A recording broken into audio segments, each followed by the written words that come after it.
Again. Hi everybody, Matt Geary for the Geek Pride cast on this Sunday evening.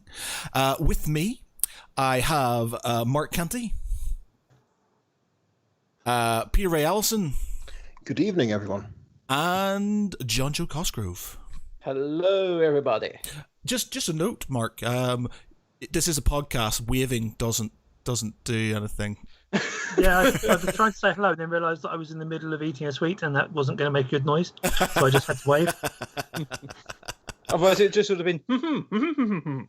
Okay, right. Yep. First things first. Usually it's what have you been doing this week? But Pete, you had a thing. You had a thing on Monday, didn't? Not Monday, on Thursday. How did it go? Thursday. Yeah, how did it go? Went overall pretty good. A few technical issues overall, but generally it was pretty good. I mean, basically there's a couple of camera issues where someone else had their camera switched on during the presentation, and also there's a few sound interruptions where some of the audience members, because it was a Zoom conference call and it relies on audience interaction for feedback, someone was sat next to their they must have been sat next to their window, which was next to a road, because I could hear a motorbike going past about every few minutes. All right, okay. But other than that, it was actually went pretty well and got a lot of really positive feedback. Because I was talking about the psychological benefits of role-playing games, and I was like, well, especially in lockdown, it's like the only real kind of release that many people have, like connecting with their friends over this platform.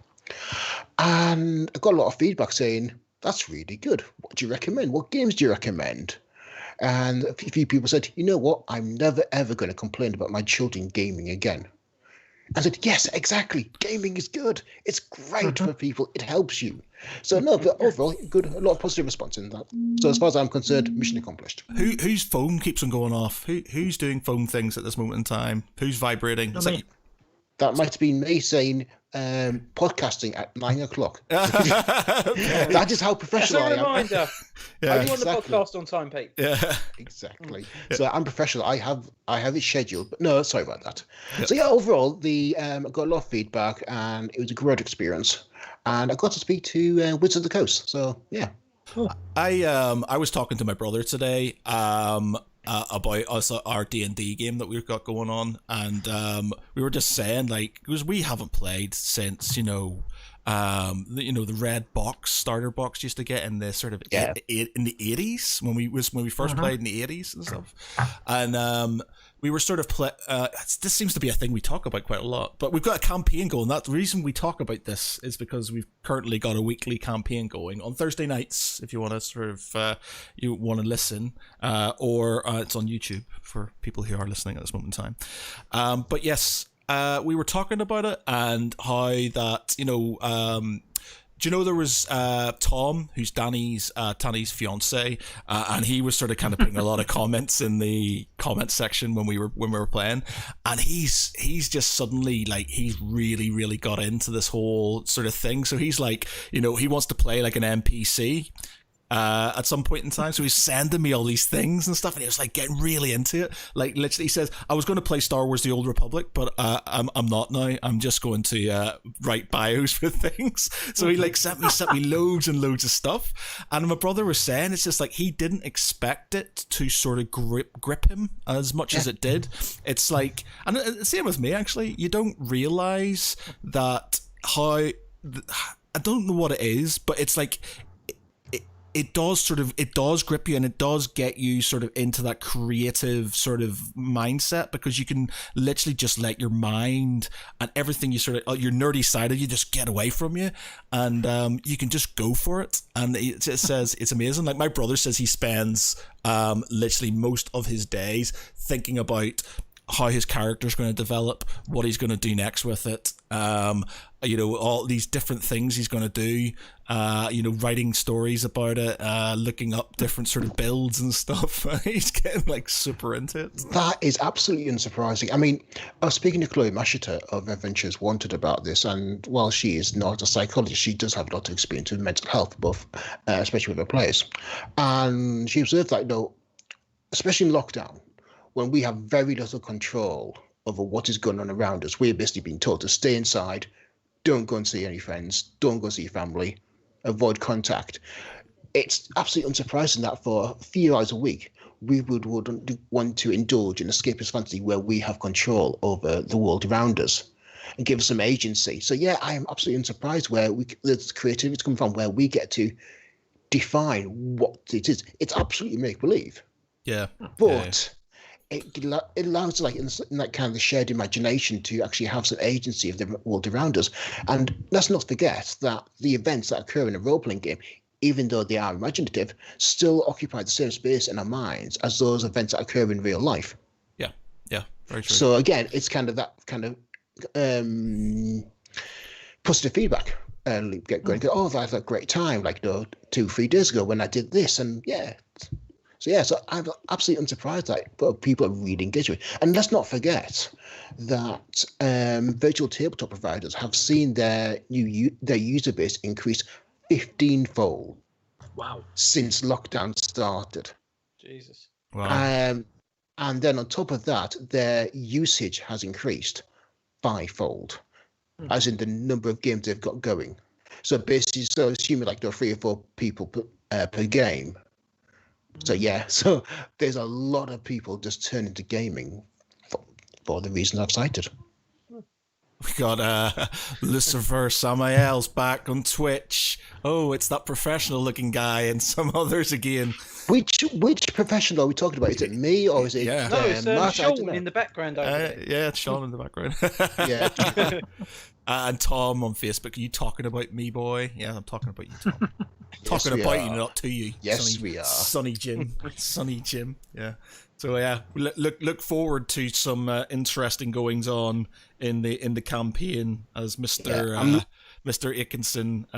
Atkinson, sorry, he messes with you. I'm looking forward to starting up, because I've missed the past 2 sessions with the preparing for news on stage, but yeah, I'm looking forward to getting to grips with Draken. Yeah, it'd be interesting, very interesting. Like I said, if you haven't been watching the D&D campaign, we do it every Thursday night. It's on YouTube and Facebook, on Twitch at about usually about, it's meant to be about 8:30, but we generally get on for about 9 live GMT, that is, and then it's on YouTube the next day and Facebook the next day for you to watch at your leisure. That's BST. GMT is in the winter. Ah, right, BST. Based on time. Oh, we got Danny's joined us on Facebook, and she says, I have some new tricks up my sleeve too. Oh, right, okay, interesting. Someone's been reading the rule books. Yes. or been getting pep talks from Tom, probably. And basically, I look forward to seeing you on Thursday, Danny. Yeah. It'll be good. So join us if you're listening to this in the podcast. Join us.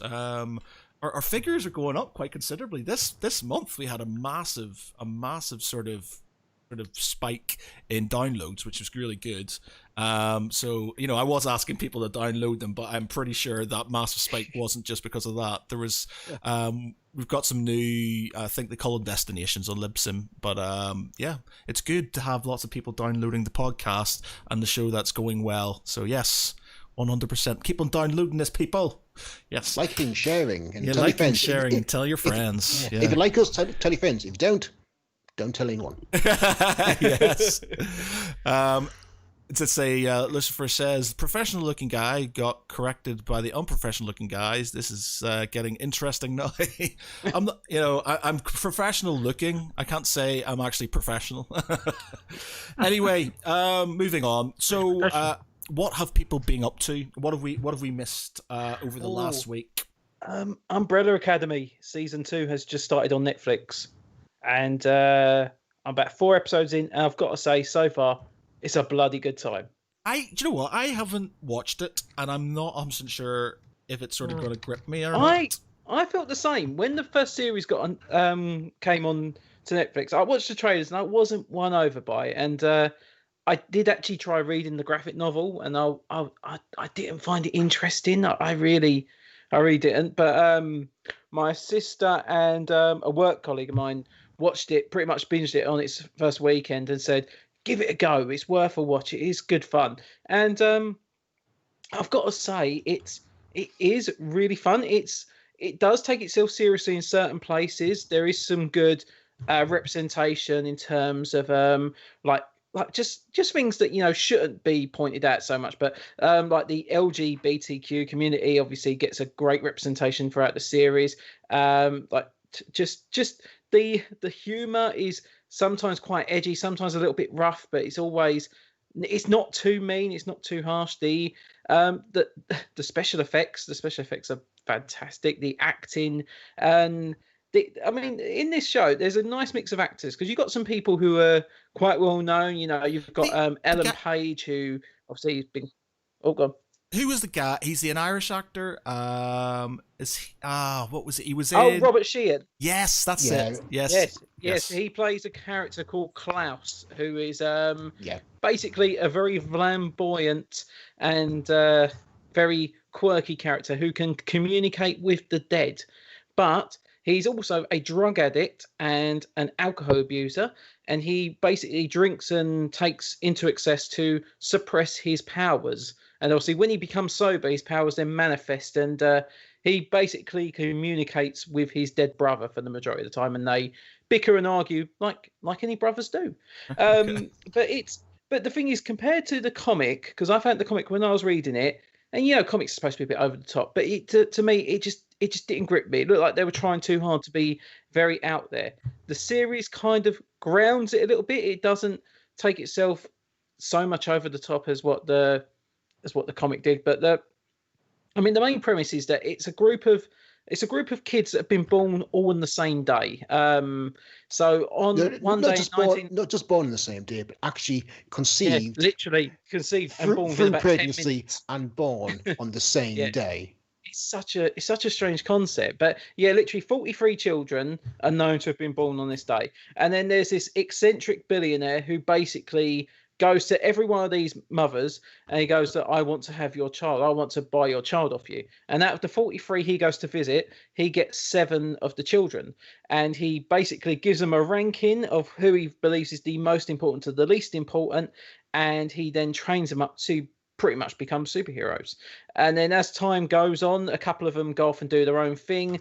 There's conflicts within the family, and it's pretty much the first 10 minutes you establish that their father has died, and this is the first time in so many years they've come back together, and basically it all kicks off, and pretty much by the end of the first episode that they've got to try and stop the end of the world, and it goes on from there. It's quite harrowing. There is some great set pieces. There's a lot of episodes that kind of take a break from the main action as well. It kind of gives you a chance to reflect on other characters that may not have had much of a spotlight, say in the first 3 or 4 episodes, and then you get to learn about them.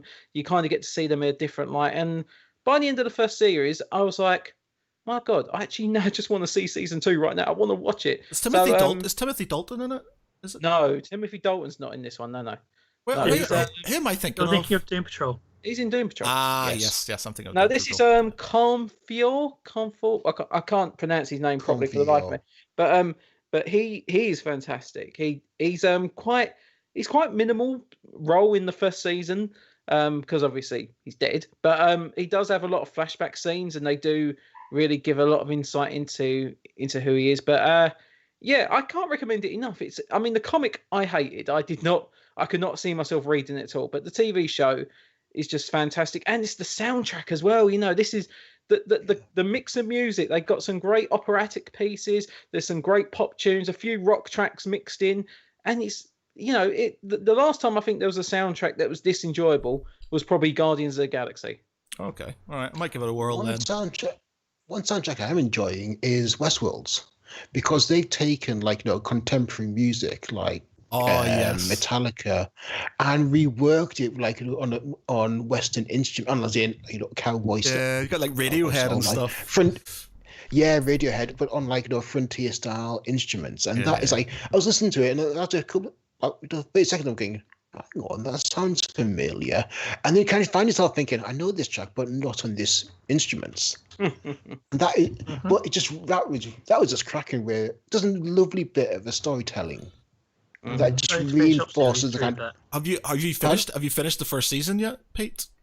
Finished the first season, and we about 3/4 of the way through the second season, and I just love the fact that the Man in Black is having the time of his life. How are you finding this? How are you finding the second season? The second season is great. Not as good as the first, but still, I'm really digging it. And like the new elements they brought in, and like new characters brought in. But yeah, so for me, I mean, William, played brilliantly by Ed Harris, he is just a joy to watch. It's like, what is he going to do next? But something like at the end of the first season, when what happens, and I'm going to say it, when basically all the hosts go crazy. Listen, it's been out for about 5. Spoiler alert for a show from 4 years ago. Yeah, exactly. And a film from much longer.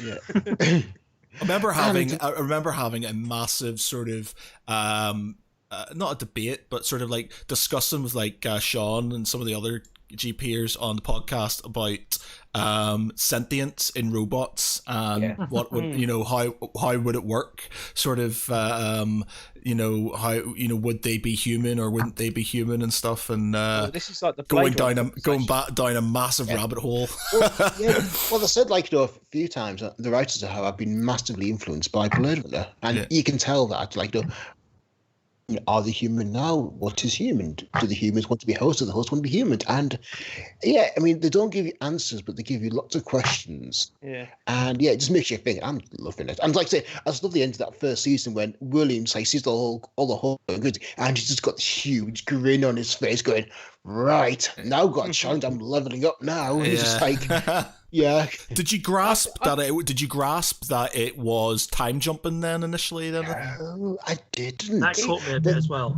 It was very well coordinated, the time jumps, because it's kind of like the first time you watch Pulp Fiction. It's not until about the halfway point of the film you realise that he's doing that jump back and forth. And I like it if a film or a TV show can do that. It can fool you, similar to The Witcher, because you got to get through like the first couple of episodes of The Witcher before you actually realise. The same thing again. The time jumps are in place. I know it was a bit more evident. It came up a bit more quickly, but the first 2 episodes, I got to the end of episode 2, and I was like, "Oh wait, actually, no. This is after, and this is before." And it was like, okay, this is going to need a lot more time attention. The time jumps in The Witcher annoyed me. They really annoyed me because it felt underhand.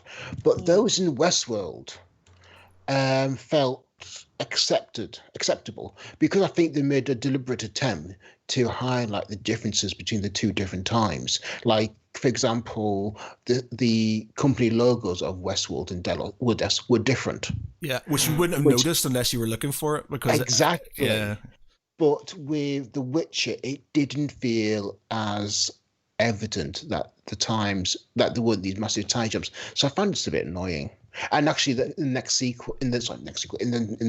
of The Witcher, they said that they're abandoning time jumps because there was such a bad reaction to it by the viewers. Yeah, I don't think they need to do it for season 2. I think now that they've got the story established, they're kind of got it now that obviously Geralt is now at the point in his timeline. It's kind of what is basically. Did they need to do it? Did they need to do it then, though? I think to get the story, because I mean there is some certain beats that obviously you have to go back to, and they could have done just like one flashback or 1 or 2 flashback episodes. They could have done it that way, but I don't know. I mean I don't mind how they structured it, but I wouldn't mind them trying to recut it. Say try and do a different spin on it, or maybe a different look, and then see how that turns out. Because maybe it might work, like just doing a whole 2 episodes dedicated to being in the past and then coming back to the present day. And but I think this is what a lot of shows try to do. They do try to play it smart, and time travel, especially time jumps back and forth, that is such a hard thing to do. If you do it well, you've got a perfectly crafted bit of drama. You can actually make something that sticks in the mind for many. But if you do it wrong, if you do it really very badly underhanded, everyone walks. And yeah, I think that's a good point about The Witcher's time jumps. I realized, but I was just trying to figure out if it would, there was any point to it. With the Westworld, it was intermingled to the point where if you didn't realize, you didn't know, because they were so meshed together. So it worked. Well, they were rooted in the idea that the hosts just stayed so consistent, didn't they? Yeah. So the hosts could stay doing the same thing, and the people around them were changing, and the responses were still so uniform, but you could spot the differences occasionally where they were starting to break. Yeah. but yeah. you were trying to keep track of why they were only breaking in some scenes. Yeah. Yeah, I mean, Oh, the clues were there if you knew what to look for. And when you look back in the first season, which I probably will do at some point, is it'll be literally standing out to you. But that's the sign of a good writing, where you watch it, you don't realize it. When you know what to look for, it's screaming out of the screen at you. The Babylon 5 lesson. Yeah, absolutely. Yeah. Never watched Babylon 5. Oh, Yeah. I'm going to have to take a no. Geek card back now. Yeah, Sorry, what? hand over. Babylon The 5 is a first- big pile of shit. Get out. The first season is Rough. building, is rough, it's building, but the second is good. The third is amazing. The fourth is rushed, and the fifth season is, you could dispense with it quite So easily. there's basically But one that's- good season. Yeah. There's one, and I'd say there's one great season, absolutely flawless season, the third season. But they're all better when Uh, you go back after you've watched it the first yeah. time. Because Because- the whole thing was written in such a big context that in the first season, things that don't necessarily make sense assume 2 or 3 different layers Yeah. because you're looking back and you can tie it all up. Because it has There's- time travel and all these different There's little quite a narratives. few callbacks and foreshadowings and embedded within the writing of Babylon 5. And yeah, basically, if you ever see anything by J. Michael Straczynski, you know you're in for a good story. I mean, that's why I liked 4, the first 4 movie. Because generally, 4 is not a character I like. It's very bombastic in style, but the first 4 film is just great because, you know, J. Michael Straczynski took it on and gave a really good, solid exploration of the character. First off, by removing his god powers and making him human. Yeah, I thought it was weird that you had Kenneth Branagh Yeah. as Well, director. yeah, but this is the thing. Stunt casting and stunt directing, I think, was a big thing for Marvel. It was the idea they could get someone who you wouldn't think in a million years would do a project like that. And I think Kenneth Branagh, because of his theatrical past, I think because he has got strong links to like Shakespearean tales, and the tale of 4 does run kind of like a Shakespearean tale when you look at it. To be honest, I mean, 4 and is a very theatrical and bombastic, I think, character. You know, given his very nature, he is a god of thunder, and so you need something absolutely, you know, overblown and over top. Which really, you look at theatre for that level of expansiveness.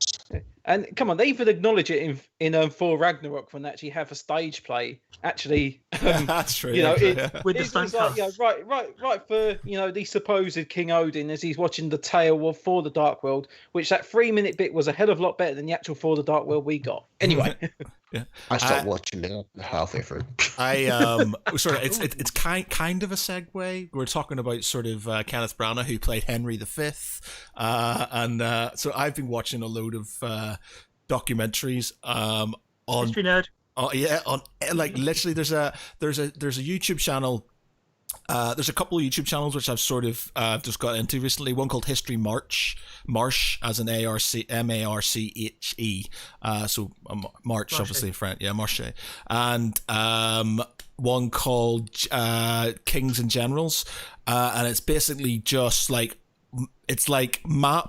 history maps, you know, like where they're talking about battles and things interspersed with Total War sort of graphics and things, and it's so good because they're literally talking about different things. So I was watching the thing about the Mongols yesterday, and the Mongols are shitheads, man. The Mongols, what they did, it's just like there's like the Mongols had no sort of mercy on anything, on anybody whatsoever. Basically, if you didn't give up your city, they destroyed it. And it's mad because they literally had this huge empire, but they literally just wiped out everybody they because they they touched rather with. that there was nothing there than any kind of opposition. Well, I think it was just they had these sort of rules, and if you didn't adhere to the rules, then they just killed you, and that was it. There was no sort of ifs, ands, or buts, and it was so By way of the mad. highway. Yeah, pretty much, and it was just mad. And that like modern China, how it started because of, I can't even remember. This is really bad because I should have been paying attention. But a Mongol Khan basically, when Genghis Khan's empire split up. It was split between his sons, and one of his sons basically was in Mongolia, and obviously his Chinese part of the empire, and China became pretty much as it was. I think Beijing was founded and stuff because of the Mongols and stuff. And I also found out that my girlfriend, she was because I was saying, I'm just watching this and they're just about to invade Poland. My girlfriend's Polish, and she's like, yeah, well, everyone's invaded Poland. Yeah, it's just like I said, well, I have sort of kind of quite sort of Eastern looking eyes because of the Mongolian invasion, because obviously it was so thorough that a lot of the sort of sort of. But what was the story before? It was something like 1 in 200 people is a descendant of Genghis Khan. I'm not sure if because that's literally true or not. Basically the story is he shagged his way through around about like 40,000 women or something like that. Well, I think what you've got is if you go far back enough, you can link yourself to somebody famous, but it's just I think it's just down to the way the how family trees sort of kind of work. But like I'm distantly related to King Henry VIII. I'm distantly related to Oliver Cromwell. I'm distantly related to a few other sort of kind of historical figures, but that's just because of the way sort of crossovers and stuff like that. But yeah, I'm just loving it. They're good. If you're looking for good history channels, and I've even started moving on to this one, which is like, and I can't remember the name of it, but it's basically them testing war bows out and testing different armors and things. And I'm just sitting there making 40k models and watching these history programs and loving it. It's like, I love it. I was sitting there 2 days. My girlfriend had taken herself off. I was just sitting there making models and listening to history and stuff, and it was quality, so good. Just like loads of things about the Marion. Yes, they got the Tesseract green, did you, Mark? Or the Tesseract? Yeah, it's going to be looking nice for the space balls with plasma weapons. Ah, very nice. Yeah. But yeah, like the Marian reforms did some stuff. I was watching about this 2 Silesian wars today. Frederick the Great and such. So yeah, just really good, and it's good for me because I'm more of a visually. I when I watch things, it sort of sinks in a bit more than having to sort of read them. I mean, what was it? A couple of weeks ago, I think it might have been on National Geographic or something like that. I was watching about the Battle of Bosworth Field. Oh, okay, which, I loved history. That was one of my favourite things when I was in school. And it's horrible to think now I had to watch that, and part of my brain was saying to me, no, that's not right because of this, that, and the other. And I was thinking, no shit, because I'm quoting Blackadder. I'm not actually quoting actual history. And I was like, Jesus Christ! It just shows how much I've watched Blackadder and believe it's all true from that side. That there was a King Richard IV who looked like Brian Blessed and all this. Richard III. No, Richard III was obviously before, and then when he got killed, Richard IV was then brought up as king, which was Brian Blessed's character. Oh, okay, right. He was the nephew, because obviously in the original history, obviously King Richard III did have nephews, but then they obviously all got killed at the same time. Right, yeah. And the battle, but yeah. Which wasn't actually Richard III. Now, there's this misconception that Richard III killed the princes in the tower, as it was called. This was the thing. They said it was but it wasn't until so many hundreds of years as well. Yeah, it's come back. I think it's come back. I think we're back. Are we back? Twitch is coming back. I think we're back. Twitch is offline at the moment. Oh, yeah, I think we're back. Yeah, we're back. There's Facebook. Yeah, I think we're back. Anyway, where was we? Bosworth Field. Yes. So you were talking about Richard III. You were talking about how 100 years later that it was found out. I can't remember if it was 100 years or 200, something like that. There was some, because obviously you used to have a lot of documents, a lot of official orders used to be written, and then they went into, I don't know, they went to some kind of storage, they went to some kind of lock, and that was literally that they were gone. And the idea was they'd only ever be picked up if it was requested by the royal family, if it was actually requested by the king. And then apparently a lot of these files, a lot of these things got locked away for so many hundreds of years that there's still belief that there's probably like laws and decrees that have been put down over centuries that might actually be in some hidden vault somewhere, hidden like 100 feet underground.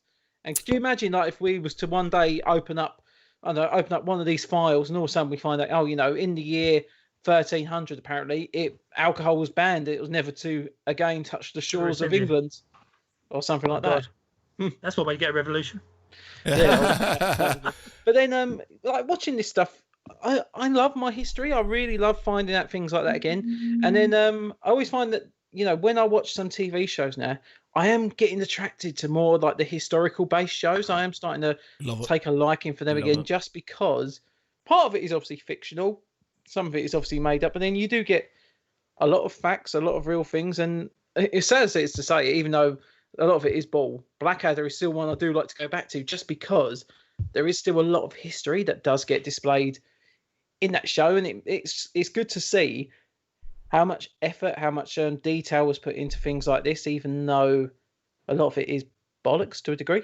but yeah, I love it, and it's a good way that if I watch one of these documentaries, if I watch one of these studies, it makes me remember, right, Blackadder was just a show. It wasn't completely factual. This was not actually filmed in 1485. I know that for definite now. And oh Jesus, Blackadder is no more history than WWE is wrestling. Oh yeah. Oh God, I still remember me WCW days watching that on a Friday afternoon. It's like, yeah. But I love my history, and there's stuff. The Wars of the Roses is it's a part of history that I've got some books on it. I haven't got round to sort of kind of reading a lot about. I know a bit about it, but not as much as I think I would like to. All I know is as well that apparently, and I may have talked about this before, but one of my father did a lot of sort of family genealogy, so family tree stuff, and my mother's side of the family. Her mother's side were all knights that came over with the Norman conquest, so they're all like de Crosslands, so they all have sort of French names and titles and things like that, and that's where my King Henry VIII sort of relation thing comes from, that side of the family. And apparently, I'm not 100% sure what side it was on, if it was the Yorkists or if it was the Lancastrians, but basically one side or the other, what happened was one of my distant relatives had their own it wasn't it wouldn't be like a castle, but it would have been a fortified position, a folly or something along those lines. It could have been a castle, but what happened was the other side, either the Lancastrians or the Yorkists, I can't remember which, they basically came in, murdered the guy's family in front of him, and then proceeded to eat breakfast in his hall, and they just left him alive, and left. And he and I'm gonna have to, whose phone keeps on vibrating? Whose phone is that? That was my one that time. Okay. That was my one that time, but it wasn't before. Turn your was vibrations. That your reminder to do the podcast? Yeah, turn your vibrations off. Yeah. So he basically spent his entire life looking for revenge, and he got it, where basically him and a bunch of his retinue ambushed the people who killed his family in a forest and killed them all when he grew up. So basically he got left alive and then ambushed them all when he was older and killed them all. I was like, oh, that's this is basically the Punisher. yeah. He's an eye for an eye, and soon we shall all be blind. Can you imagine if this was a copyright claim against Marvel there? Yeah, I need to find out a bit more. Right. My dad did some stuff on it, and it's in some family history stuff he's got back home. But yeah, I remember him sort of telling me about it, and I was like, that is super cool. That's really cool. Just like, that's proper movie stuff right there. Just like, I will swear vengeance upon you. And he basically gets his vengeance and kills them all. And it's just like, yes, that's how it should go. Brilliant, yeah. Talking about like history stuff, one of my favourite things I remember learning from a more modern history was about Barry Seal, the guy who used to fly, in the late 70s, early 80s, he was smuggling in cocaine from Colombia and he was bringing it into the United States on his private plane. Because he used the video about. Yeah, that's it. I remember when obviously done this little bit of history, and it was quite intriguing because it was something very different. It wasn't about a war this time. It wasn't about great battles. It wasn't about kings fighting against kings and all this rubbish.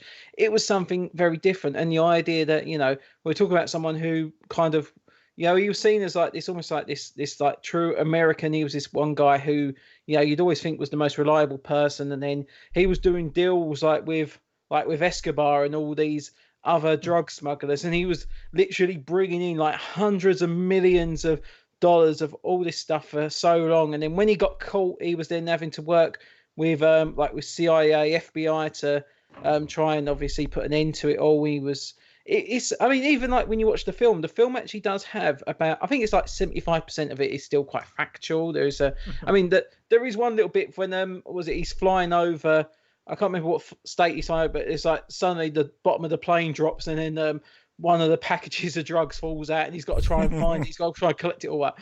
I don't believe that was actually one of the stories from what happened with him, but there is a couple of books. There is a couple of books about him as well, and there's like some of the stuff this guy actually went through, like some of the interrogations he was put to. Apparently, the threats against him and his family. Apparently even like Escobar had sent out an assassin at one point to him as well, and literally called it off at the last second. There is some proper harrowing stuff, and I'm just trying to remember. I think he actually got shot. I think he got executed by when he was in Colombia or something like that.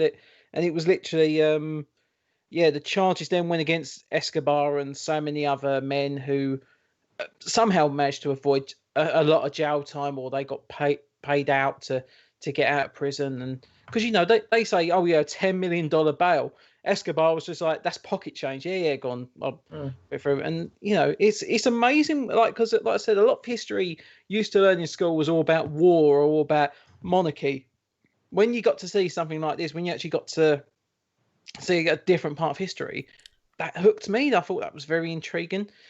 It's a dark story. There is quite a grim like theme to it all when you actually see the true story of it, because the film really makes it almost like a comedy. It's a good film. Don't get me wrong. It's a great movie, but it's a story like that. I think it hooks you a little bit more because it's not a normal story of history, but at the same time, it's a very vital part of history because this was a way that FBI and CIA, they were thinking like, how are all these drugs get into the country, and especially during the late 70s, that was when cocaine was really rising, and there was billions upon billions of dollars of cocaine being sold every year around America, but they couldn't find the source of it. They couldn't see where it was coming from. It was mostly coming from this guy, and he probably was the cause of so many deaths, so much anguish against his country, but he the life he led to obviously get to that point and the mistakes he made, I just think he's one of the most fascinating characters I ever learnt about in history. And it's one of them ones that if you've not seen American Made, watch that film because it is quite intriguing, but read the books about him. Trust me, you will not find a more interesting character for a long time once you've read them. Things like that they don't like to talk about in the more formal school education side of things until you get into university and stuff, because it starts people asking awkward questions about society and the nature of power and money and stuff. I think I was 14 when I was talking this. I'm sure I was in year 9 because it was like, we just had all the Henry VIII stuff. We'd been learning a lot more about like the Battle of 1066 and obviously the leading of the monarchy going forward from that. And then we got told this story, and it was like, this was the one thing I remember more than anything else. You're like, sod king and country. Obviously not. I don't want to get arrested. But hearing something like this, it was like, that built my interest up, and I really wanted to learn more about the more odd and more obscure facts of history. Yeah, well, I love history. I always have done. You know, I grew up. My uncle was in the army. My grandfather was in the air force. Great grandfather was in the army. You know, I grew up. That was sort of very much sort of a big thing in my life. When I was there with my father, we either watched cowboy movies, war movies, or history documentaries. That's sort of kind of what was on TV all the time. And he would sit there, and him and my uncle would sit there and they'd tell us stories about World War II or Napoleonics and things like that, and used to love it. But going into history class when I was learning history in school, I don't actually remember enjoying it. I failed history in my A level. I did, and I did a history degree, by the way, and I still failed my history A level. And it was partially down to one, I'm dyslexic, and the big thing with history is writing essays and under a time limit, and I couldn't do it. I confused myself, and I get really sort of kind of panicky, and then I couldn't do it. I didn't realize at the time I had any issues, but I just thought I was being stupid. And two, a lot of the history teachers tended to sort of they basically put up an overhead projection of. And I remember sort of doing the War of the Three Kingdoms, which is effectively like the English Civil War, and all the wars are sort of in and around the British Isles. That sort of kind of it went in with it. But I remember pretty much just being right. This is the Battle of Naseby. Copy that down. And that was it. And he kind of talked about it, but it wasn't really that interesting to me because it was literally just copy this. And for me, and being dyslexic, writing things, is hard for me in general. But sort of having to sort of write things down, and it was all in sort of like cursive, so you had to sort of kind of figure it out as well. And I hated it. I really hated it, and because of that, and also partially because I was becoming a teenager and alcohol and girls were a thing, so that sort of clashed with it. I just did priorities. I just failed, and it was a shame because it was just sort of like I wanted to ask questions, and I think this was it because we got set essay questions, and I was trying to argue a point. I can't even, I remember one of them. It was about I think it was about the about warships and just before World War One, the building up dreadnoughts, treaties and things like that. And I was trying to make a point, and I can't even remember exactly what it was, but I got marked down because it wasn't sort of adhering to the question, which I understand, but it was just like it was such a boring question, and I didn't really want to answer it and stuff. And even in university, they give you a little bit more leeway. But I wanted to do my dissertation on one thing, and I got forced to do it on something else, and so I tried to sort of make it into what I wanted it to be, and I didn't get too badly marked for it, but even so, it was just I think there was a comment that basically one of the tutors said, so if you can't think of an argument, make one up. And he just sort of had that on it, and I was like, yeah, okay. I think going away from like just hit like any kind of school, college, I think over the years that I think the support when you had someone who wanted to learn or different ways of learning, because schools didn't know how to deal with anyone who had dyslexia or Asperger's or anything like that. And the systems, I think, did let a lot of people down, because I've got friends who are a bit older than me who, unfortunately, they couldn't have that proper education because they literally had teachers that just said to them, "We don't know how to help you." And I think that's really bad. That's such a horrible attitude to have.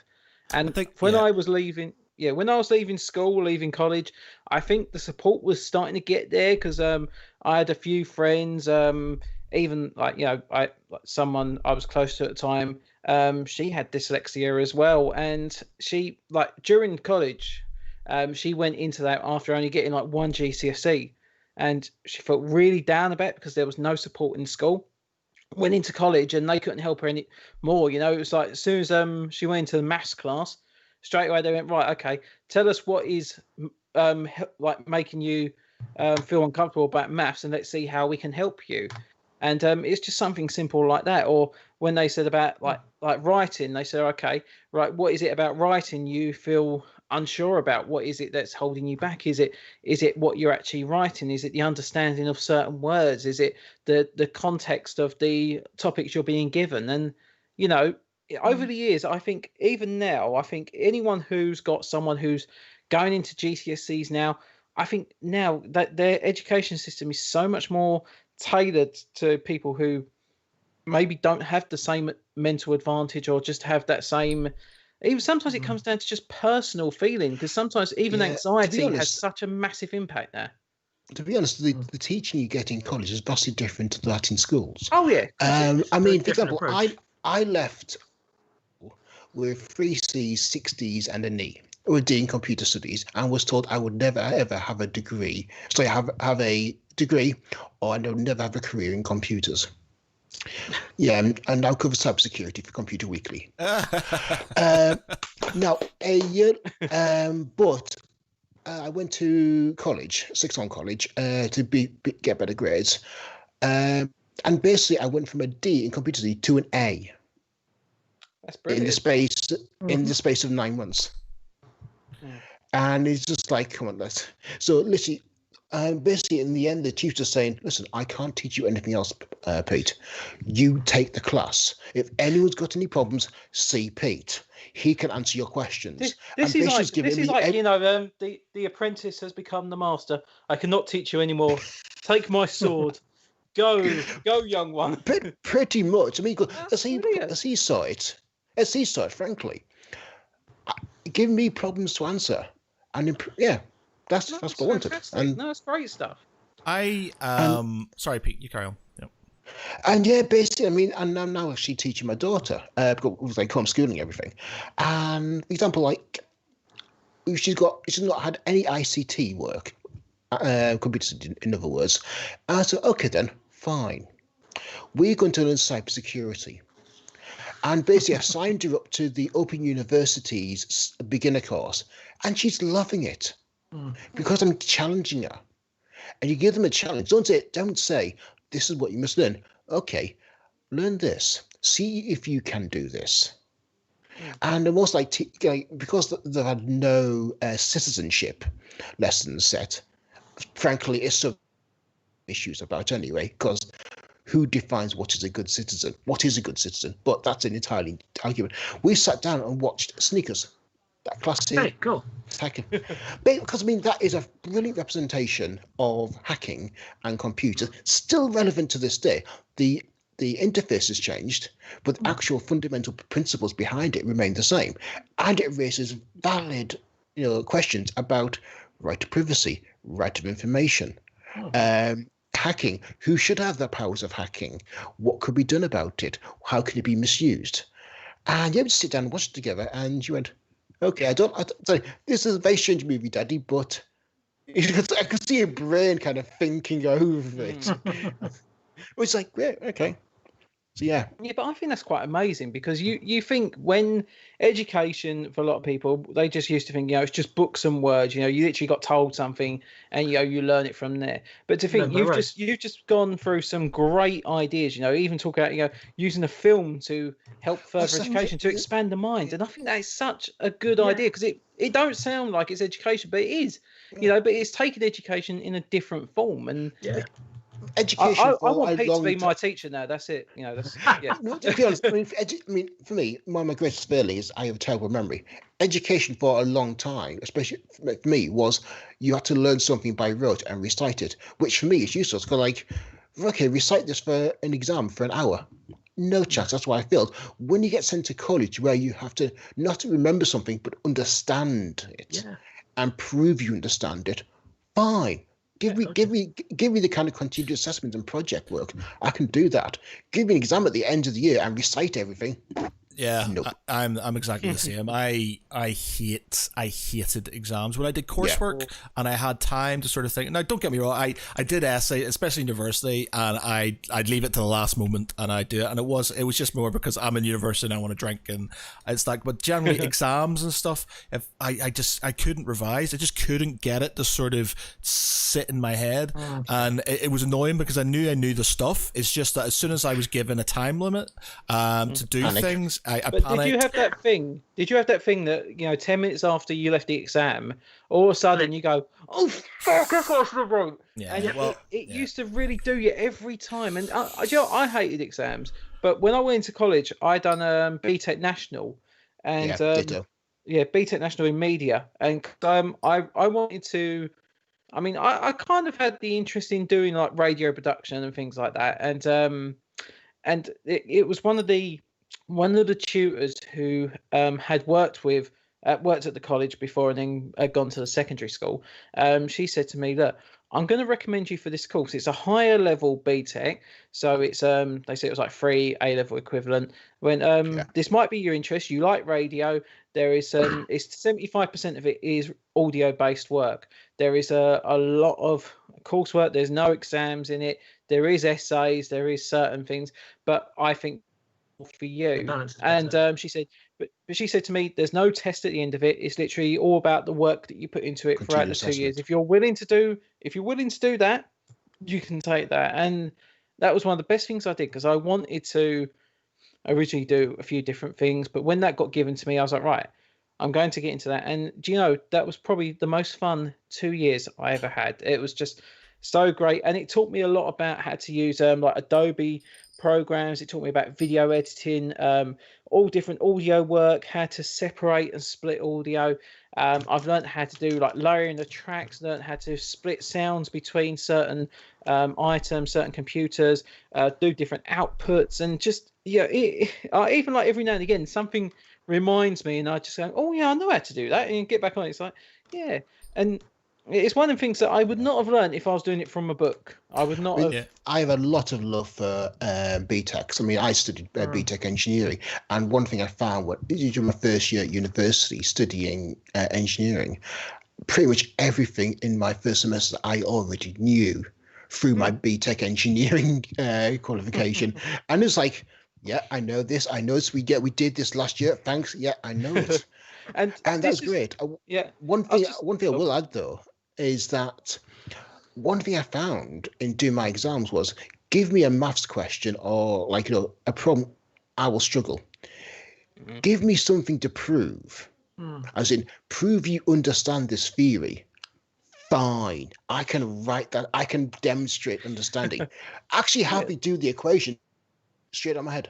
That's brilliant. Well, years ago, I was doing I had my own radio station, and unfortunately, the reason it didn't carry on because we didn't get the funding to keep going. But we'd done radio for a good while, and I remember I went to a meetup with certain other like independent producers and things like that.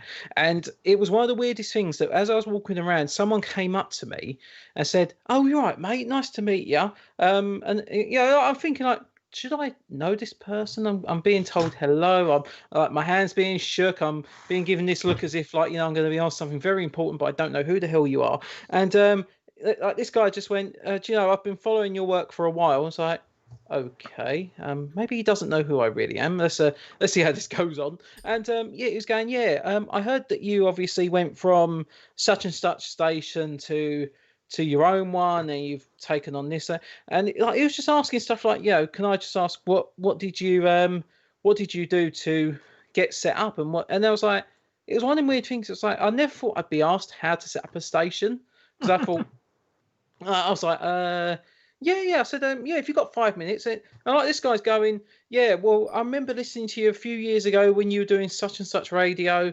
I liked what you were doing then, and when I saw you were doing your own station, I heard that you helped put it all together. You had your own input in it. You helped develop like a lot of the like do some touch up on the software that you were using. And I was like, Okay, am I being stalked or is that? I'm watching you while I not sleep, nice. Jon Jo. I was wondering how you combed your hair at night. Oh, I don't. I haven't combed my hair since 2005. But it was. It's when he no, got a this- tattoo with your name. Yeah. But it was nice, it was one of them conversations that I never thought I'd have with someone. But it was the idea that I never thought if someone had said it like without thinking about it, I'd be like, actually, I don't remember. And then like as we're talking, I'm going, yeah, actually, well, yeah, I used this program, and then when I was doing the like separation splits, we had this really old like console desk and like all the faders and all the recording devices were at least like 15 years old at the time, and we're trying to get to work. So basically, we had a mixing desk from the like late 80s, early 90s, and we were trying to then get to go with a computer from 2015. It was like, yeah, this is going to be fun. And literally, we had to get a converter to go from the mixing desk to the computer first to not only bring the sound up, but we had to make sure it was at an optimal level, because the first time it came out so quiet, you put the microphone on, the microphone was about 100 times louder than any music that was going through. Oh. And then when we done that, we then had to then get another converter because certain sounds were coming out really well. And so this thing, when you looked at it, it looked like, it was literally like 1 mile away from exploding. It was just such a mess of cables. But like I was just studying. Sound desk. I was just, yeah, don't touch. But I was just studying, and I was just like a lot of this stuff. I was thinking, right, okay, I want to do this. I want to try and put something together. And this whole thing I put together, literally, if you looked at it, you would think, God, it's like the most intricate bomb you've ever seen in your life. All these lights, all these buzzing, and that was the other thing as well, because when we were going on live, every now and again these like obviously these units, like these phantom operators as well, fucking weren't phantom, they weren't loud as anything, and it was like, right, okay, so now we've got to try and sort that out, try and sort that sound out, and we tried to isolate the sound, try to box it up, but then it was overheating. And then I found out, oh, why don't I open them up? And I've opened them up, and I think, I don't know what the hell I'm doing. And it was like, just like, oh, okay. So what if I replace the fan here? What if I take this out? And I was like, right, I'm either going to do this really well, or I'm about to cause about £1,000 worth of damage. Just keep going. And and then like that was the thing as well. This guy said to me, oh, I've got the Phantom unit, whatever. How do you keep the sound down on it? And I said, well, funny enough, yes, I can tell you how to do that. Open it up and replace the fan with I think because we had this, it was like this horrible plastic fan that was inside it, and I spent 35 quid on a carbon fiber mesh one, so it was a lot quieter. It was a hell of a lot quieter, but at the same time, it was just as powerful. So as it spun around, it wasn't making this horrible grinding noise, and it was like the best investment. But it was like, I was also thinking, shit, please don't break, please don't break, please don't break. Because I looked at a review online and someone said, do not put it in this unit. And I was like, bit late. well, it's been 3 weeks now. Let's not tell anyone about this ad. But no, I love it, and this is something that I would never have learned if someone just tried teaching me it out of a book. It's something that I just got hands on with, and this was like many years after school, after college, and it's one of them things that I never thought I'd ever really need to know, but because I now know it, if anyone said to me, "Oh, could you help me with something?" I'd be like, "Yeah, of course I can." Yeah. I think that's the sort of, for me, that's that. I was sort of just thinking there when you were talking. Sorry, I did talk quite a bit. Yeah. Yeah, but I was just sort of like thinking, I don't really remember much. I don't think when I from school, bar sort of basic math and certain little bits and pieces. I don't think I got a lot out of school other than some friends and stuff. I'm not saying my teachers were bad, but there was just you sort got of like friends from school. Yeah, there was I just. was gonna say, Yeah. I don't know. I think Jon Jo, on that, Jon Jo, you've been talking for ages. Let somebody else go.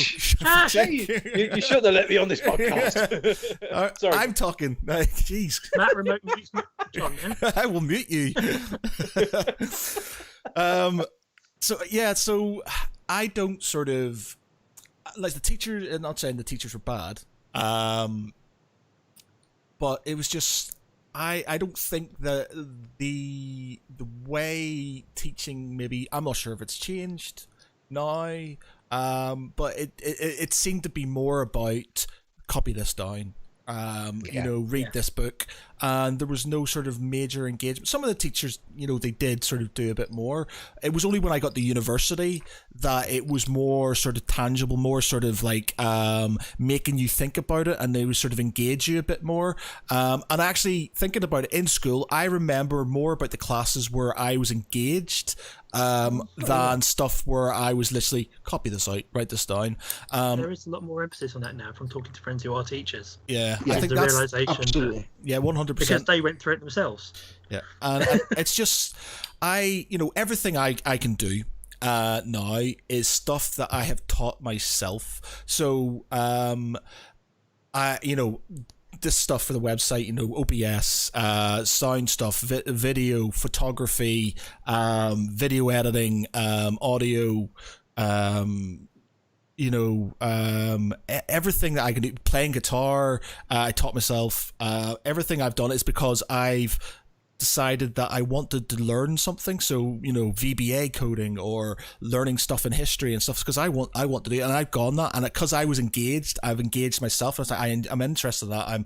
I want to do that. Or somebody's sort of come to me and went, can you do this? And I've went, yeah, I'll give that a go. And because I've been engaged, it's sunk in more, and I've come. I would say that I've learnt more in the last 10 years than I ever did in school. You just sort of, through me sort of physically doing things, learning things myself, and sort of and I was thinking, if I ever had kids and they were in a school where they were just getting sort of having the right stuff out and they were struggling, I would sort of try to sort of go, well, is there a way around this? Because I know I will know how they felt. So I was like, well, let's watch this documentary on TV, or let's do this if that helps you out more. I mean, I've had similar conversations with friends recently when I'm looking back at like LinkedIn and stuff. And when I look back at when I left school, I decided I wanted to do computing. I went into tech support. And yet now when I look back and I do content writing, I've talked at industry trade shows about e-commerce. I do training and troubleshooting. I go on site with businesses and go through and help them to figure out where their processes are going wrong.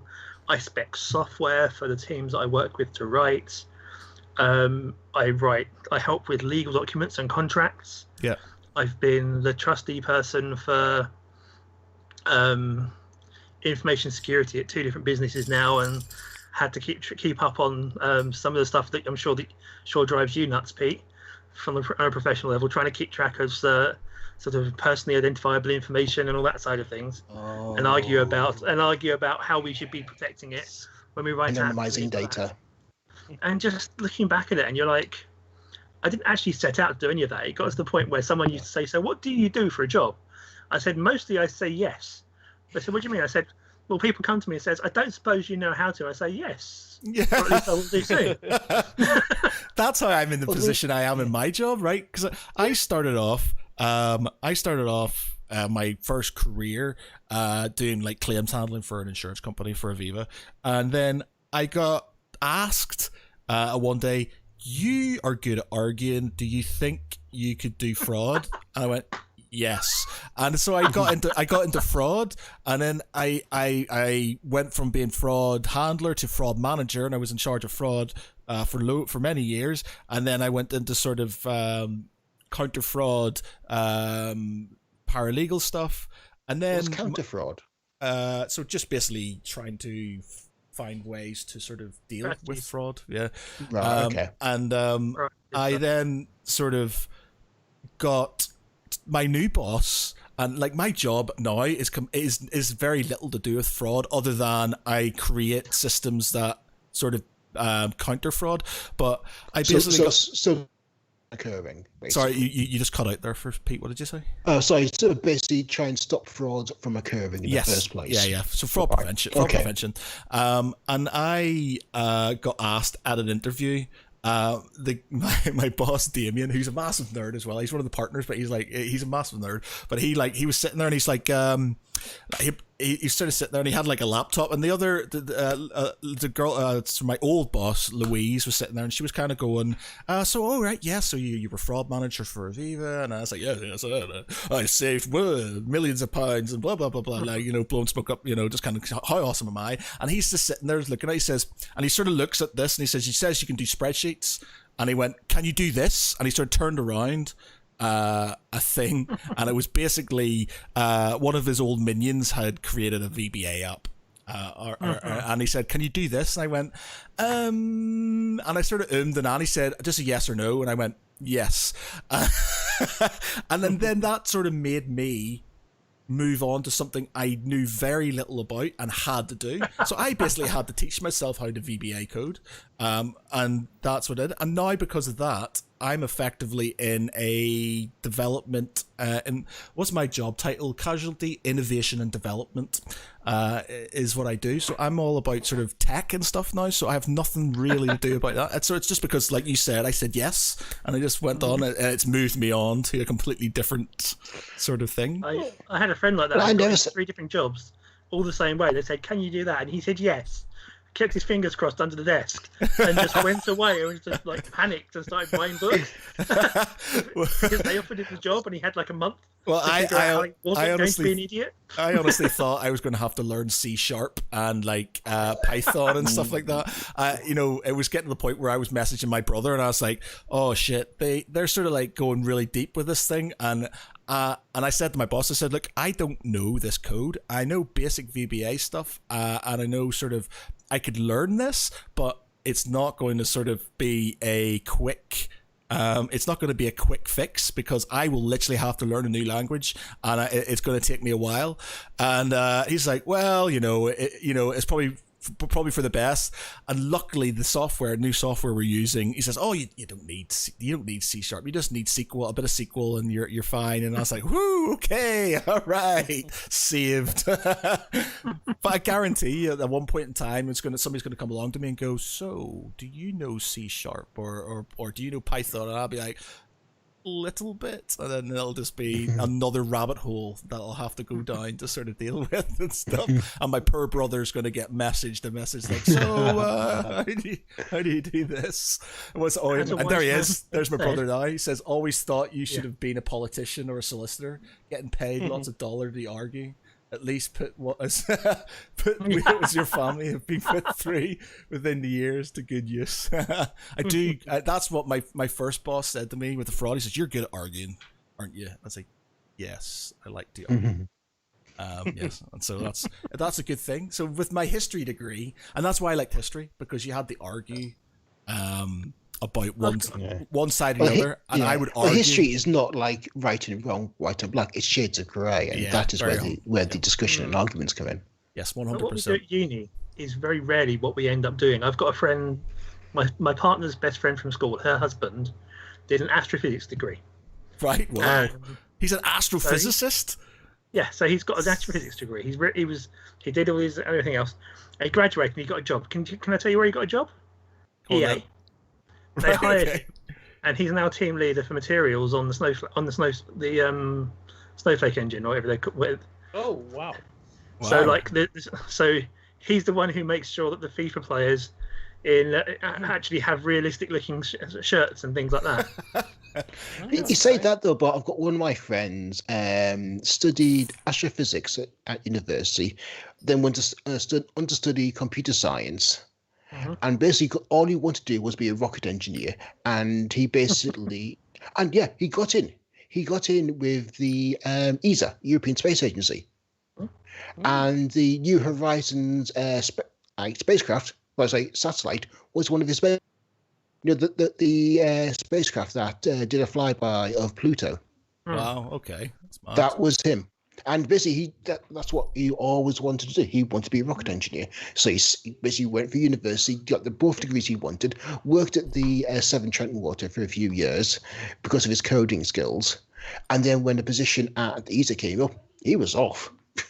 I remember a claim we dealt with. This is a guy I knew at university, as many of us did, as Ed the Tart. What? Why was he called Ed the Tart? Because he. No, I'm not going to say why. Because he was very loose with his affections. Very friendly. He was a tart. Yeah, he was a tart. Let's leave it at that. I remember like the first sort of rocket scientist that I sort of like. People have a laugh. Is he a rocket scientist? And we dealt with this claim years and years and years ago in fraud, and it was like what we call a low speed impact, wherein somebody's hit you very slow. You've had a collision, but there's no damage, and then the guy's going, "Oh, I've got a sore neck," and "Oh yeah, it's really hurts," and stuff. It's like bullshit. It's not. It's those things. And claimant solicitors going, "Oh well, such and such. It could turn up later," and blah blah blah, just trying to get their money.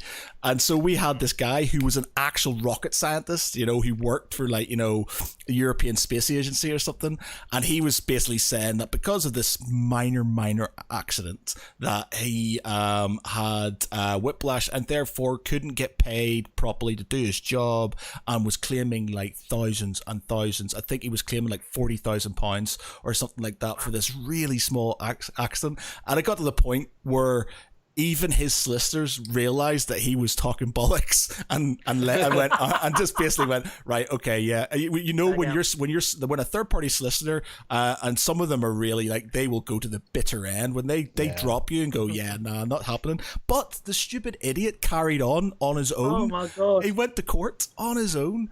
And then they got found that he was talking shit, and he had to pay everything back. Yeah, and it was just like, wow, dude, that really costs and everything. Yeah.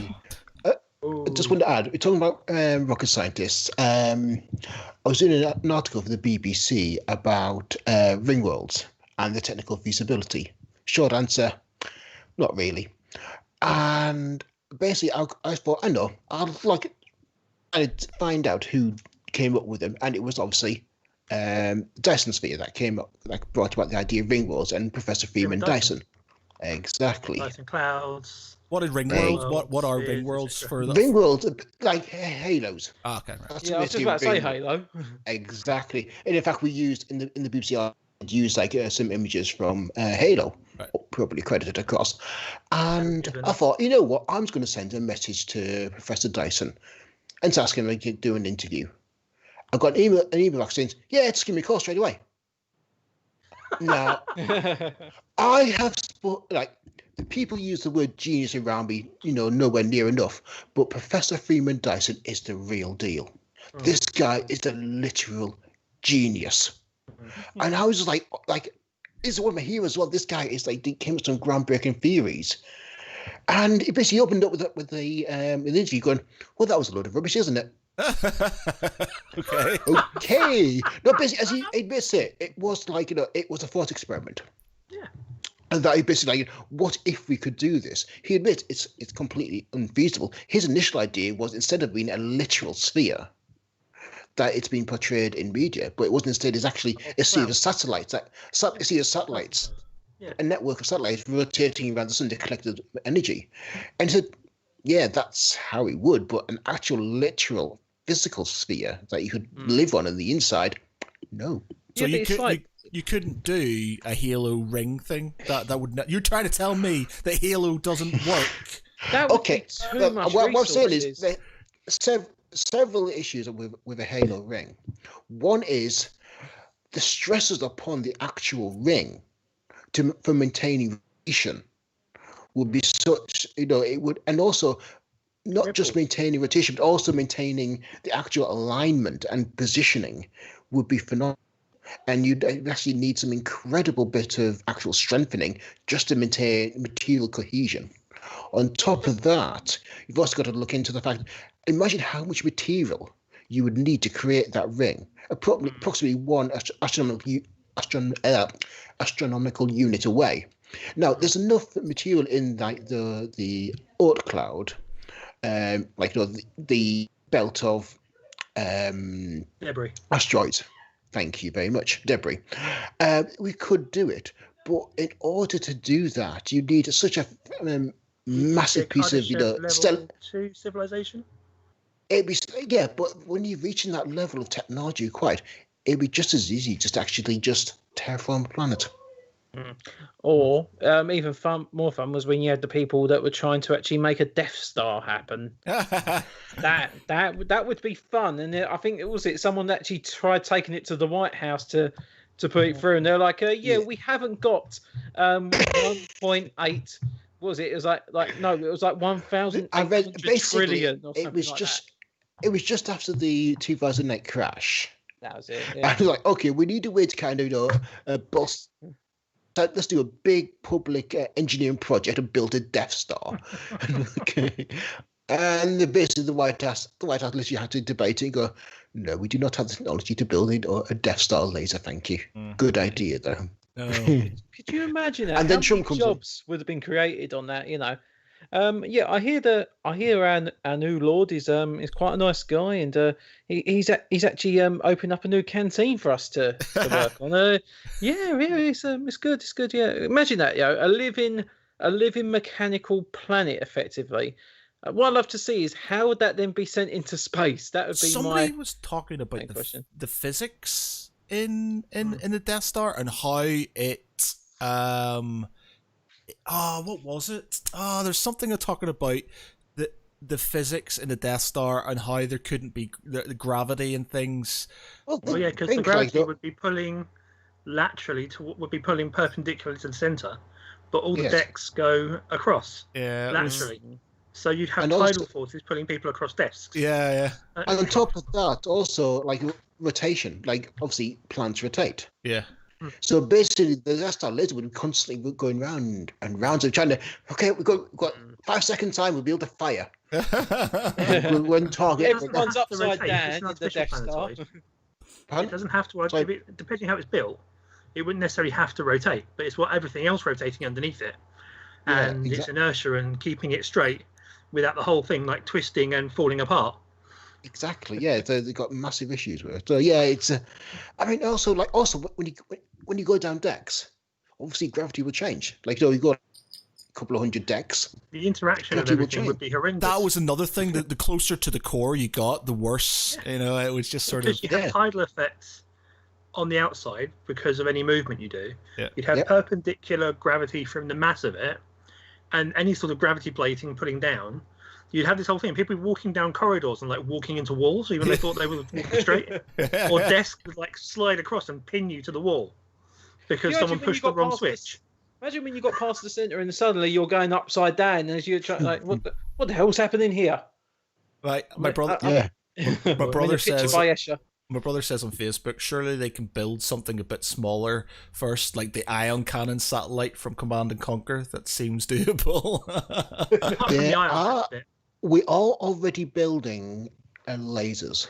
Well, lasers have been lasers have been on the cards for many years, haven't they? We are now getting warships equipped with lasers to target incoming missiles. Yes, exactly. And they're also developing. I was going to say, they're not so much heat lasers, though, are they? There's these ones that apparently are supposed to disrupt, like the mechanical items or something. The new ones are heat. Oh, yeah. But there was ones, weren't there? There was like they were like a mechanical beam. So, like when they shot at something, they were supposed to disrupt the mechanics inside a projectile. Or that would be an EM one or a Sonic one, maybe. I've read the wrong project then. Anyway. Yeah. So you're thinking about an EM cannon or something like that. Yeah. Pulse down a radio. Like EM pulses aren't really directed. It's more of a burst thing at the moment, and still it's a directional sort of burst sort of thing. But you can play around with. You can play around with the projector and stuff. I saw something that was like a concentrated beam, but like an EMP kind of thing. Nah. Lots of people have done weird, cool ideas about how to make it happen.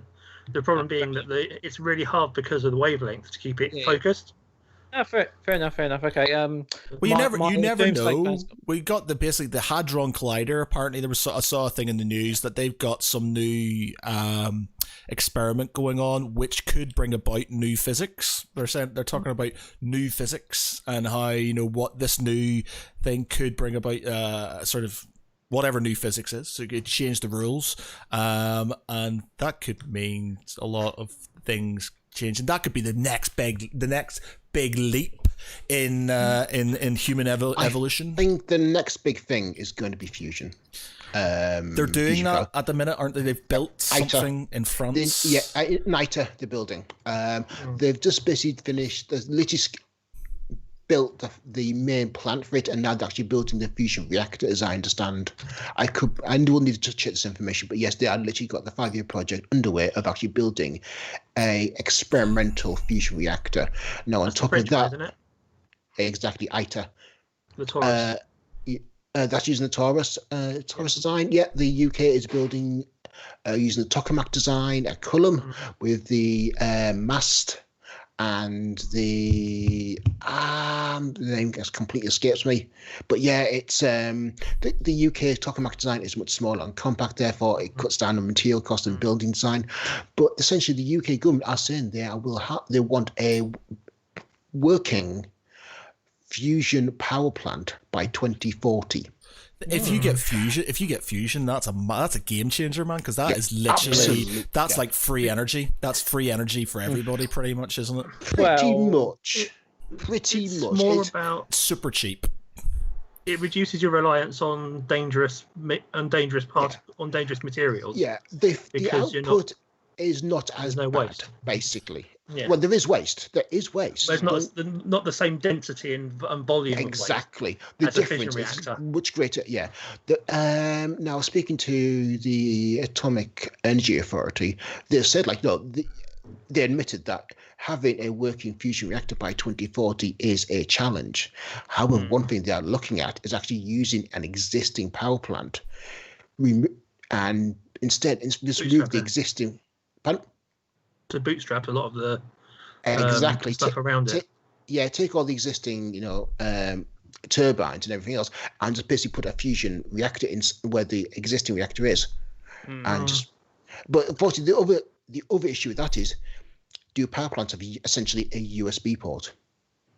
No, I think I might be misunderstanding fusion. I always had the view that it produced a lot more energy for a lot less That is the dream. At the moment in time, fusion. In order for us to gain fusion, we still need to pump in a lot more energy than we get out. It's an efficiency thing. Also, that's the entire point of engineering. You need to basically get out more than you put in. Right. Now, fusion, as it stands, we can maintain fusion for about at the very maximum 30 seconds before it just dissipates. We need to, rather than having a burst of energy, we basically need to kind of punch enough energy in to get it going, and then just create a feedback loop of just maintaining that fusion, or what they call the long low hum of just energy generation. So if you did have, in theory, a working fusion reactor that put in out more than it got in, it would be cheaper. Is that because I always thought, because from the documentaries I sort of remember watching many moons ago, it was because it would be cheaper, it would be cleaner, it would solve a lot of problems. Cheaper? No, it wouldn't be cheaper. Cheaper in the long term. Yes, in the short term, no, because this is still new technology, and as the technology improves, becomes more refined, and as the manufacturing principles develop, then it will become cheaper. But as it stands, it's still expensive. It's important. Do not get me wrong. We need, as a species, not just a country, not as a continent, but as a species, to develop fusion power, because fusion is a lot more cleaner and efficient than nuclear fission. Do you get gutted that, all of these big sort of scientific breakthroughs you may not see? You might not see. You'll get to the point where we will see. We will see fusion. I would happily put money on it. I think the best way to look at it is a lot of things that we have nowadays. If you went back 40 or 50 years ago, a lot of it would be condemned to basically like science fiction TV shows or books. Even like simple things like automatic doors. People used to see automatic doors as like this very scary thing. It was like, even the mobile phone, Even like you see like like in Star Trek, you see them like communicating on their watches, and now people do talk through a watch. Like I said, the automatic door I think is one of the most fascinating ones because people used to watch that on Star Trek, see the doors go up or doors slide open, they go, "Wow, that's so weird. How interesting is that?" And it's everywhere now. Pretty much everywhere you go into has an automatic door. That's just natural. That's just part of life. A mobile phone, people used to say, "Oh, you'll never be able to communicate unless you're like on a hardwired line. You had to actually be on an actual phone device connected up to the mains." Like, no, you can literally walk around with a phone almost like the size of like the tiniest little thing in your hand. You can communicate with someone. And not just that, but what does your phone hold? Your phone can have like a multimedia device. You can have music on it. You can have a calculator. You can have access to all your personal data. It's a camera. It's so many different things. Just even like looking at some of the old Star Treks, how much is now sort of like just a natural day and day thing. And it's like the technology that you see in them shows is slowly becoming a reality. And talking about like stuff like fusion, one day we'll look at it and go, hang on, we've now gone from that being like a sci-fi dream almost to that being reality. And it's like, okay, where does the imagination replicators stop? Replicators, we want replicators. Holodeck. I want a holodeck. We're going to have replicators or holo suites. We're not going to get teleportation because that'll just kill you. No, holo suites. One thing. Have you heard of VR rooms? Yes. That is basically Overlays. a low overlays onto objects. And I use multiple situations. Basically, I use a VR room at the AMRC, Advanced Manufacturing Research Centre in Sheffield. And basically they had this literally you've got 4 screens in this room, and it will calculate your viewpoint through the camera you wear in your head, and essentially it projects in basically a 3D image floating in the room. And you can walk under and over and around this image.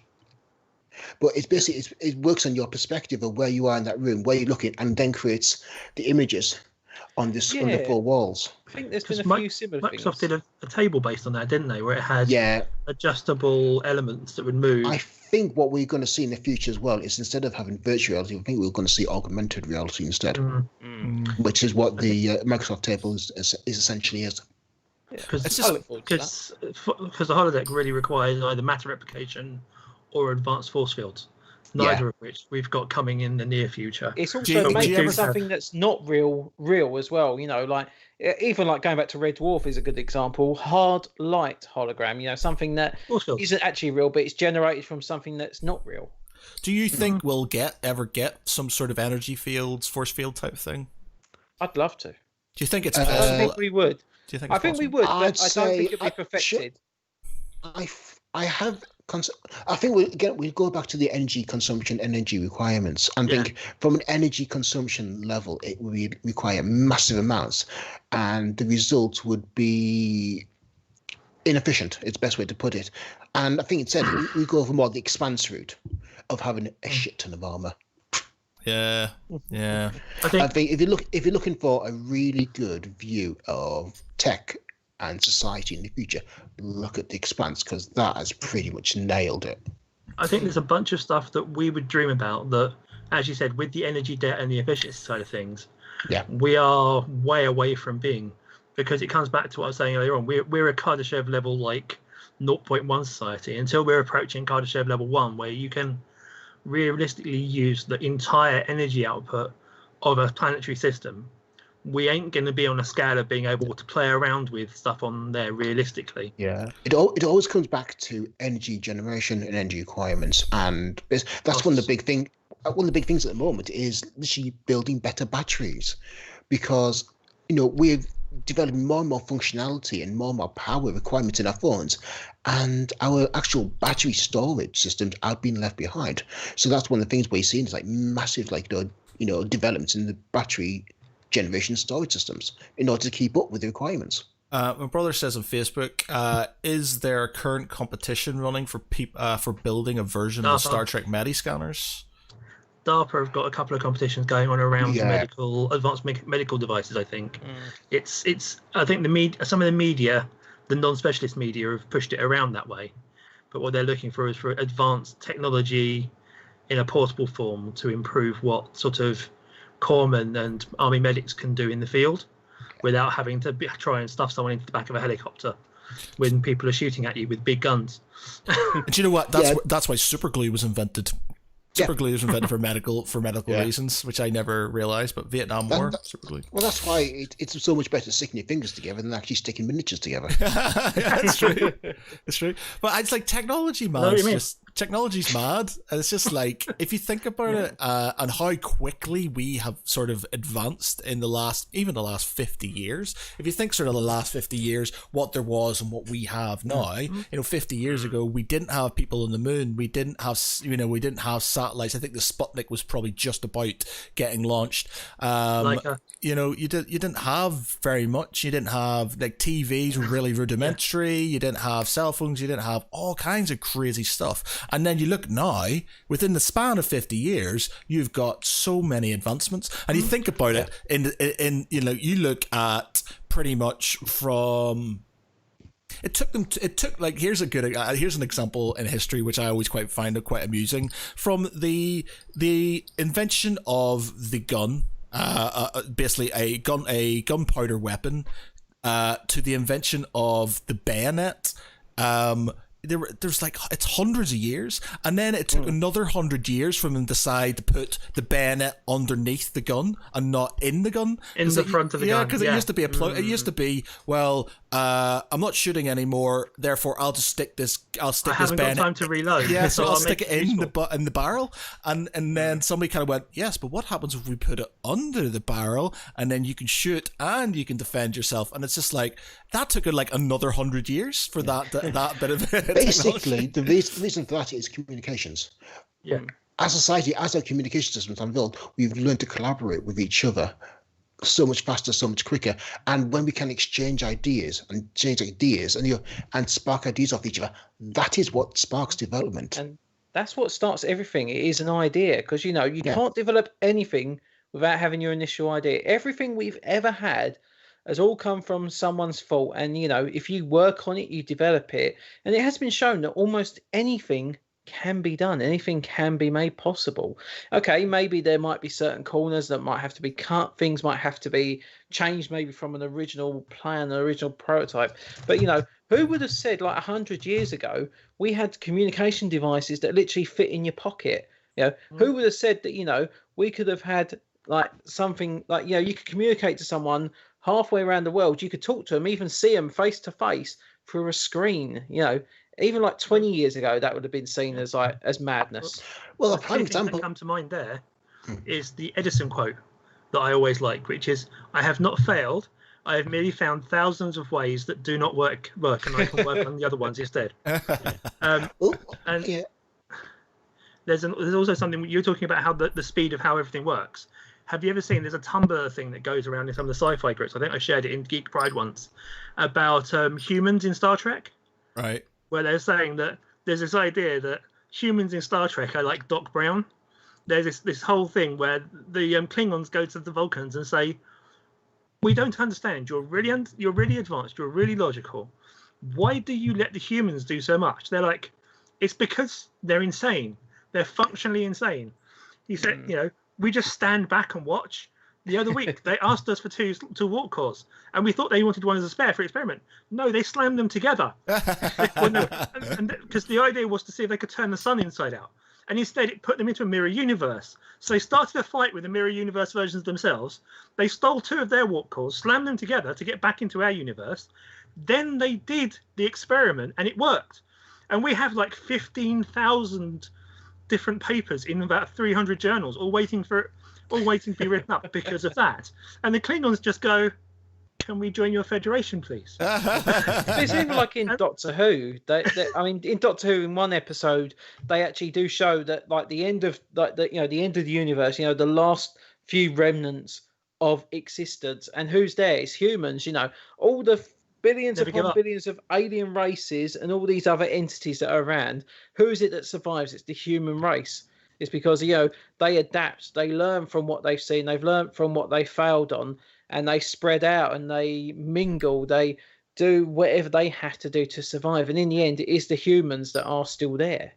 And it goes to show that, even, I know it's a sci-fi show, and obviously aliens have yet to really show their face. And I'd like to see what they think of Doctor Who and Babylon 5 and all these other programs. That would be quite interesting. Can you imagine they go, oh, the humans, they think we're like that. Oh, it's so cute. I'd love to have that kind of conversation. Well, that's basically the plot of Galaxy Quest, isn't it? Oh, yes. Oh, I love that film.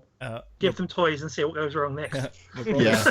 My brother says on Facebook, you think us growing up watching films like Terminator and the use and dangers of artificial intelligence back then didn't seem feasible, whereas now artificial intelligence, at least in its basic form of, is fairly common conversation and technology these days. Not exactly true artificial intelligence, I will add. We have got expert systems that can mimic intelligence, but they are not a true artificial intelligence, to be fair.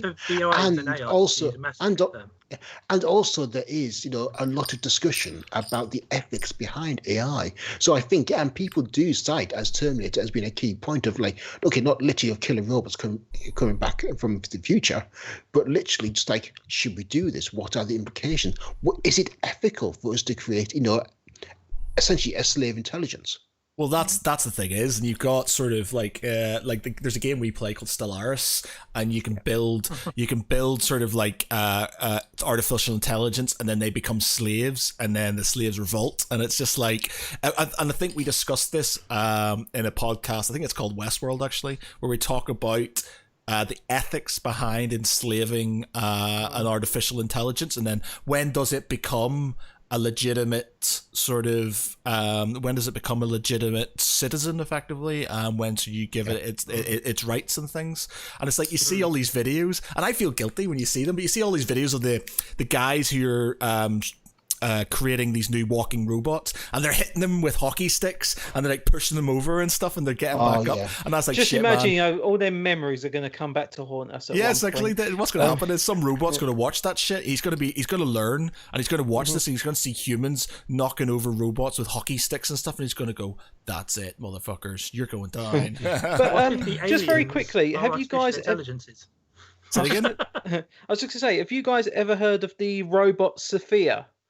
The it's this basically this humanoid robot, which I think was developed about 3 or 4 years ago in Texas, and this is basically almost like a living, thinking robot. So she can communicate, she learns, she understands, she can interact with people, and it's one of the things I remember watching about 3 years ago. There was this interview that a few websites had done with the robot. I think even on NBC.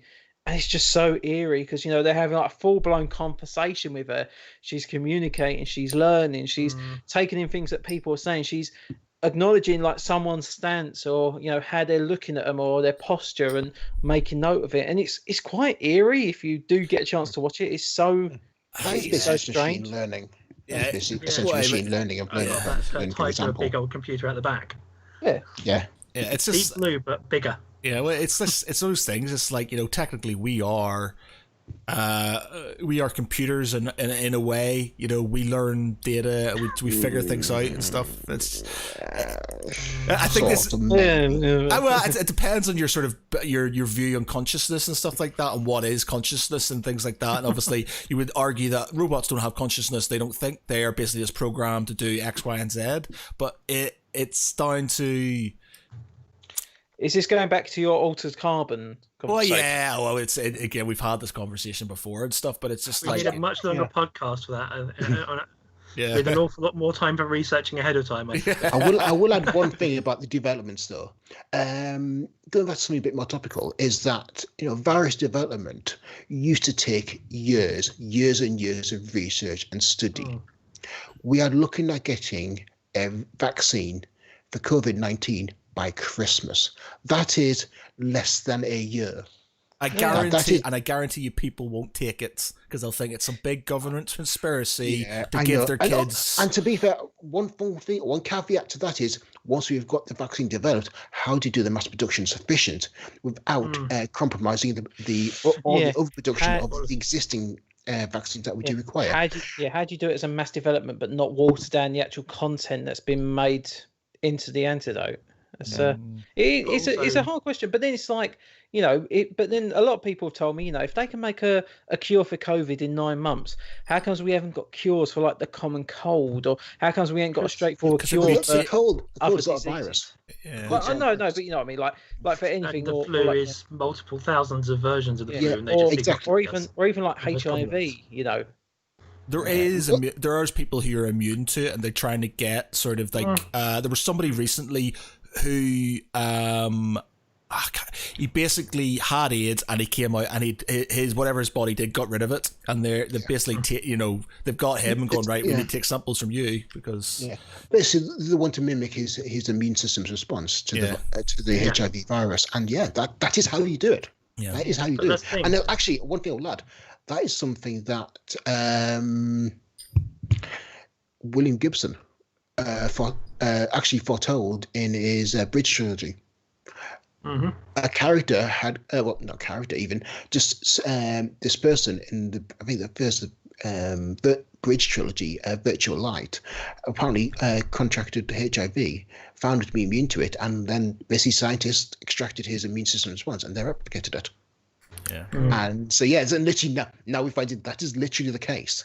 I think with COVID and stuff, I don't think we're going to get rid of it completely. I think it's going to be another multiple strains, aren't there? Yeah, so. I think it's just going to. I think it's going to be like the flu or the cold, seasonal type thing. One thing I will add to this: the first wave is always the most dangerous, and now subsequent waves are always, can happen, but will not be as severe because our bodies will have adapted to the previous virus. And also be the Spanish flu approach. Yeah, exactly. Now, on top of that, we will have also vaccines of the previous strain, which will give our bodies further defenses against the virus. But But the problem is they've said that they've done studies showing that people from 3 months ago who had an immune response to the virus have actually seen lower responses over time. Over a period as little as 3 months, they've gone from having a valid immune response to being vulnerable again. But that's the next stage in the vaccines. This is the point. It's a war, isn't it?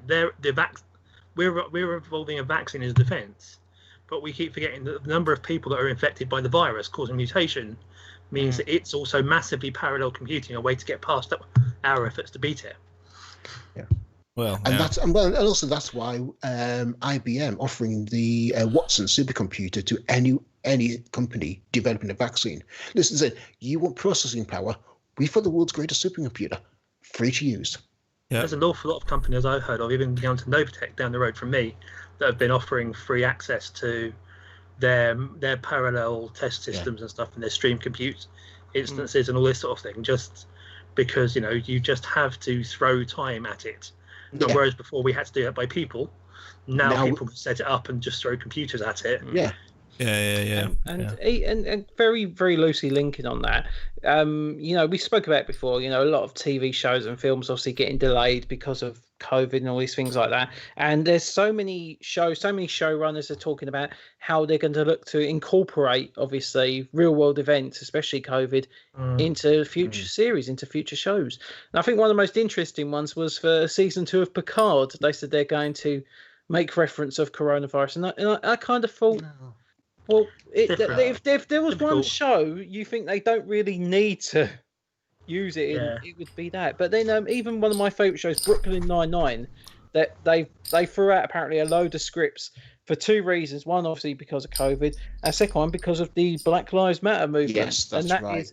That is a huge, huge development. And for a show to acknowledge real life events and just go, do you know what?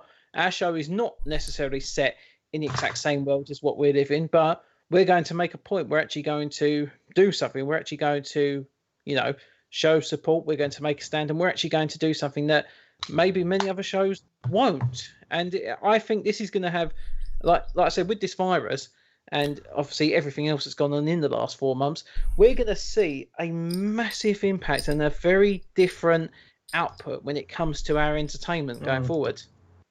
But I think it's going to be dangerous. It will. And messy, because some people are going to play it heavily and very coarsely whereas others will think it through better, and it will be a lot more inspired. And I think that will be the difference between a good TV and good writing team. Yeah. And let's just push the button and see if everyone throws money at us. But I think when you have a show like Brooklyn Nine-Nine, where they've literally said, we've thrown out 6 scripts, we've thrown out all these scripts that we've already had. We're starting from the very beginning. We're looking at how we can approach it, how we can tell these stories, but also still actually try to be entertaining. Because at the end of the day, it's a sitcom. It's not going to do a mash and then turn into like a complete drama in its last season.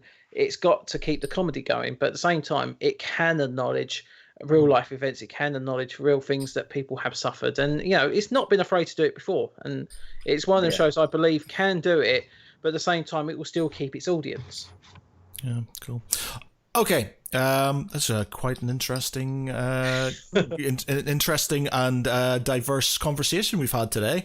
As always. Yeah, so I think we're going to leave it there. It's been a good hour and 45 minutes. Sorry for the minor technological difficulties, as is standard, I'm afraid, for some reason with my internet connection. But there you go. But yes, I'm actually thinking we need to get in some sort of like professionals and sort of like talk to them about sort of artificial intelligence and things like that, and sort of like fusion powered. Get somebody in who knows exactly what they're talking about and see if they can sort of like bamboozle us with actual facts and stuff. So we might do that, see if we can try and find some people and actually talk about some of these subjects instead of us kind of going, well, I think the internet said, and something along those lines. But yes, so thank you very much, everybody who has been watching and commenting. And if you've downloaded this, then thank you very much. Make sure to share it with your friends, because we've got to keep those numbers up. So yes, for tonight, I've been Matt Geary. With me has been Mark Canty. How'd you do? Peter Ray Allison. Stay cool, sir. And Jon Jo Cosgrove. Take care, lovely people. Night. Bye. Goodbye.